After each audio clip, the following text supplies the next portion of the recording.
Sir, हम इस वक्त भारत के सबसे सुरक्षित जगह पर खड़े हैं।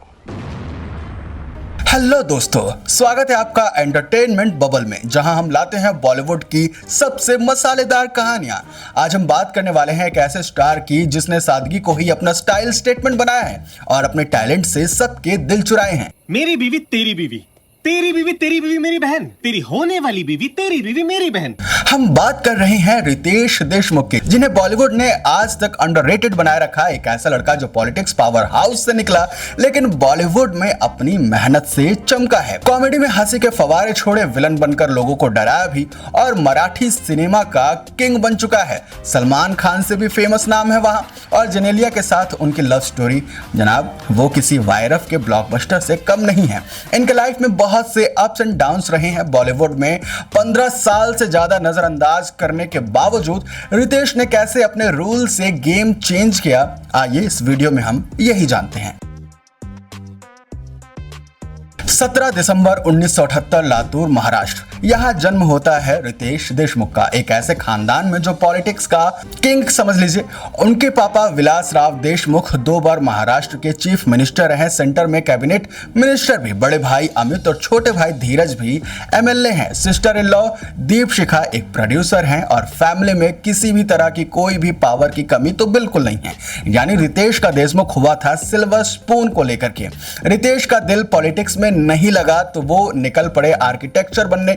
मुंबई के कमला रहेजा इंस्टीट्यूट से उन्होंने डिग्री ली और न्यूयॉर्क में एक इंटरनेशनल फर्म में 1 साल तक उन्होंने काम किया। आप ही सोचिए, एक तरफ सीएम का बेटा, दूसरी तरफ आर्किटेक्चर में सेटल्ड करियर, और रितेश ने क्या चुना होगा? बॉलीवुड का जंगल।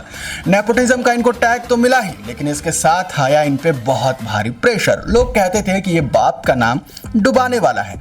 हर फ्लॉप पर ताने मिलते थे, हर स्टेप पर तुलना होती थी। रितेश का सरनेम उनके लिए ढाल भी था और चुनौती भी। पल पल सोच में आना ना, हलचल दिल में मचाना। साल 2003 रितेश ने बॉलीवुड में डेब्यू किया फिल्म तुझे मेरी कसम से, जिसमें उनकी जोड़ी थी 16 साल की जेनेलिया डिसूजा के साथ। फिल्म ने बॉक्स ऑफिस पर कोई धमाल नहीं मचाया, लेकिन टीवी पर यह फिल्म एक कल्ट बन गई, सबकी फेवरेट बन गई। रितेश का चॉकलेटी लुक वो तो गर्ल्स के क्रश ही बन गए थे, मगर ऑडियंस कंफ्यूज थी। क्यों? क्योंकि वो ना सलमान जैसे मसल्स वाले थे, ना शाहरुख जैसा उनका रोमांटिक अंदाज था।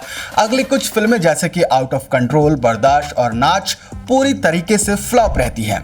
रितेश पर फ्लॉप का टैग लग जाता है। फिर 2004 में एक मूवी आती है जो कि टर्निंग पॉइंट साबित होती है। फिल्म का नाम मस्ती। चैन को लेके मैन को ली। इस मल्टी स्टारर कॉमेडी में रितेश की फनी टाइमिंग और डायलॉग डिलीवरी ने सबको हंसा हंसा कर पागल कर दिया था।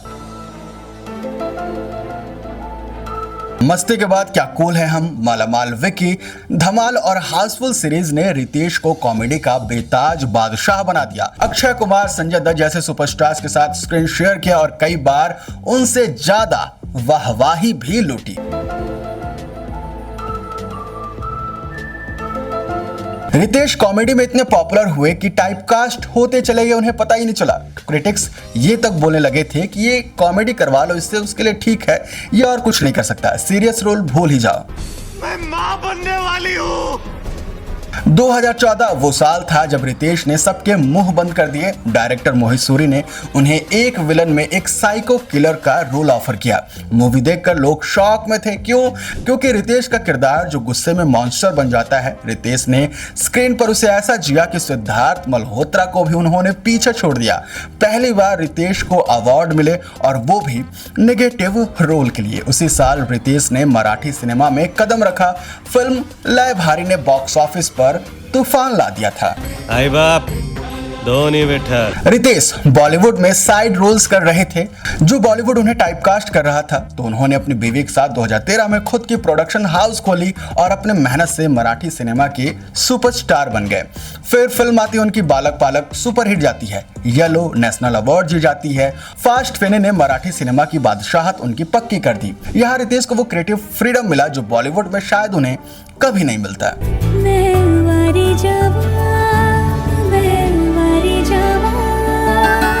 बात करते हैं रितेश और जेनेलिया की लव स्टोरी की, जो किसी रोमांटिक मूवी से बिल्कुल कम नहीं है। 2003 में तुझे मेरी कसम के सेट पर उनकी मुलाकात होती है। जेनेलिया को लगा कि सीएम का बेटा है, जरूर बड़े नखरेबाज होगा। रितेश की सादगी और ह्यूमरस अंदाज ने उनका दिल चुरा लिया था। 9 साल तक उन्होंने डेटिंग भी की थी, वो भी बिना किसी स्कैंडल के। बॉलीवुड में जहां हर हफ्ते ब्रेकअप की खबरें आती है, डाइवोर्स की खबरें ट्रेंड करती है, ये कपल गोल्स दे रहे थे।